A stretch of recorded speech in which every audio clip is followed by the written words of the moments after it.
partly Christianity. They would also say that because of Punjab is an agriculture economy, and there was this relationship between Jats and Siris, the relationship of interdependence. Because of that, untouchability was not practiced at that grand scale, the way it was practiced elsewhere in India. है ना? क्योंकि ਉਹਨਾਂ ਨੂੰ ਇੱਕ ਦੂਸਰੇ ਦੇ ਨਾਲ ਵਿਚਰਨਾ ਪੈਂਦਾ ਸੀ, they were dependent on each other, therefore no untouchability was practiced. But while reading all of them, I felt to some extent they have delimited the caste dynamics in Punjab to just that of whether untouchability was practiced or not. You know, they have not tried to look at the dialectics of caste and religion in Punjab. And that's why I believe it is very thoughtful of the organizers to come out with such a subject, to come out with such a topic, you know, where they have been asking us to talk about religion and caste dynamics in Punjab. I feel like caste, has in a way, is a byproduct of a particular religion.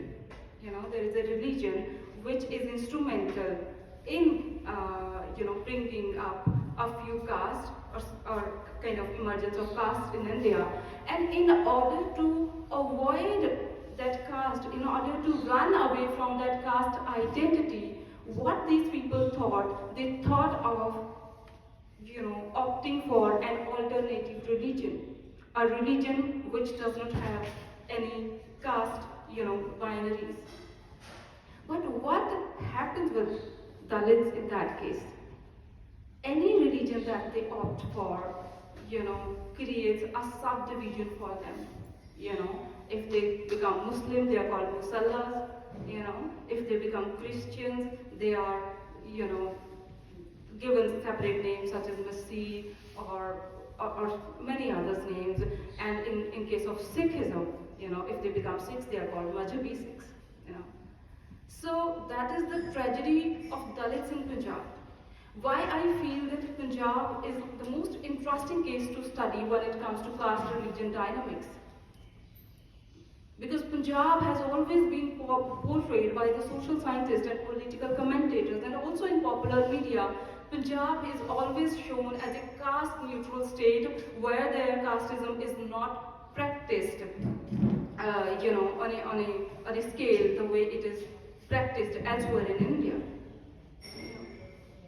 And then Punjab must be the only state, and also, due to the impact of Sikhism, it is considered, Punjab is only looked at as a state with a Sikh majority.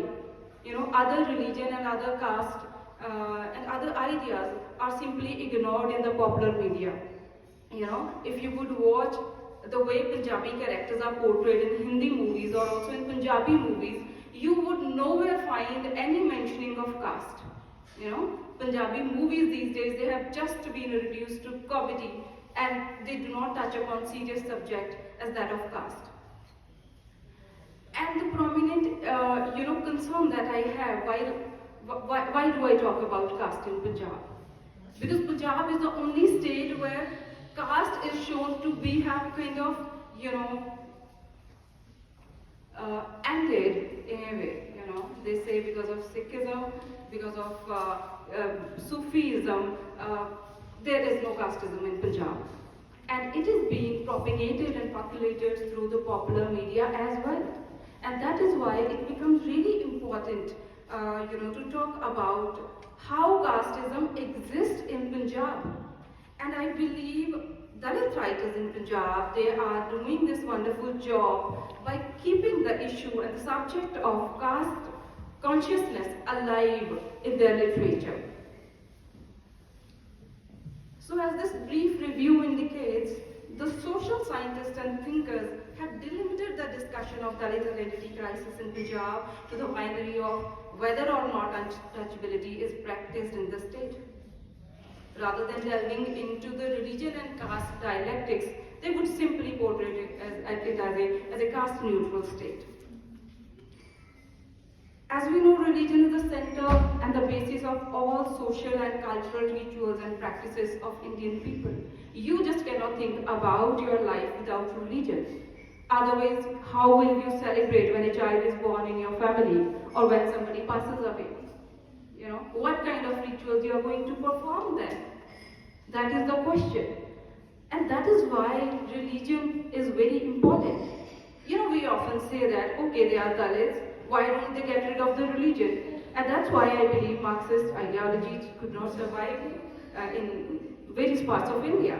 Because Indian people, they are basically, they would center their lives according to the religion that they practice, you know. And also, even the likes of Ambedkar, you see, could not think of any other option. You know, he tried various religions, he also tried thinking of adopting Sikhism, and then finally he had to settle with Buddhism. You know, so that is the significance of religion. You know, in India, you just cannot think about your lives without thinking about religion. You know, it's a way of life in India. And I've taken up a few works, a few stories by Bhagwan Rasoolpuri. I've written a few papers about his writings recently, and that's why I thought I must take up those stories only because I've well read them time and again, and in such a short notice it was not possible for me to include many other significant writers. So that is why I'll be briefly talking about three stories by Bhagwan Rasoolpuri that I've taken up. One is Kumbinak, and the other one is Jeevani of Rahmat Masih Masru, and there's one more.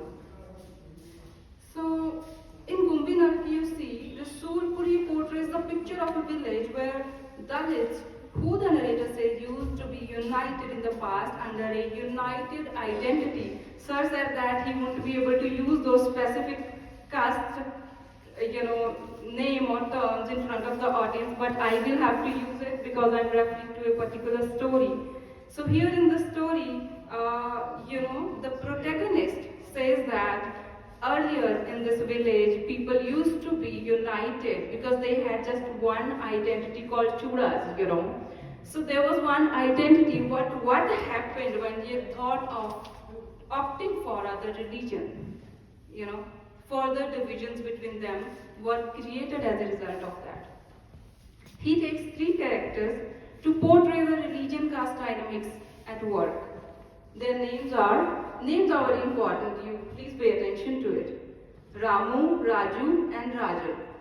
Because when they change their religion, how they will also modify their names accordingly. Ramu becomes Ram Singh Bhatti after embracing Sikhism under the influence of a village Jamindar. He wears white kurta pajama, keeps his hair and beard long in the manner of Sikhs, and wears blue turban. He also mobilizes more people from his village and convinces them to leave manual sponging and become agricultural laborers in the field of Jat Sikhs that he follows.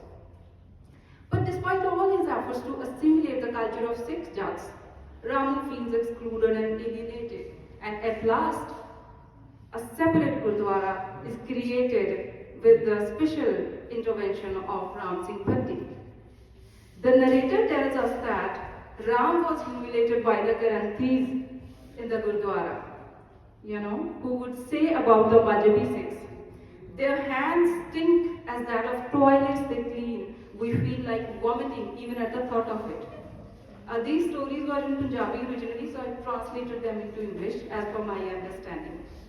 So they say कि सानू उल्टी आती है ਉਹਦੇ ਬਾਰੇ सोच के भी ਉਹਨਾਂ ਦੇ ਹੱਥਾਂ 'ਚ ਗੂੰਦਾ ਮੁਸ਼ਕ ਆਉਂਦਾ ਹੈ ਪੰਜਾਬੀ 'ਚ ਇਦਾਂ ਲਿਖਿਆ ਹੋਇਆ ਹੈ So that becomes the reason for the Punjabi Sikhs to create their own separate gurdwaras because they feel humiliated in the presence of the other people in the gurdwara. Rajan, on the other hand, another character, he adopts Christianity and acquires a new identity called Rajan Masih.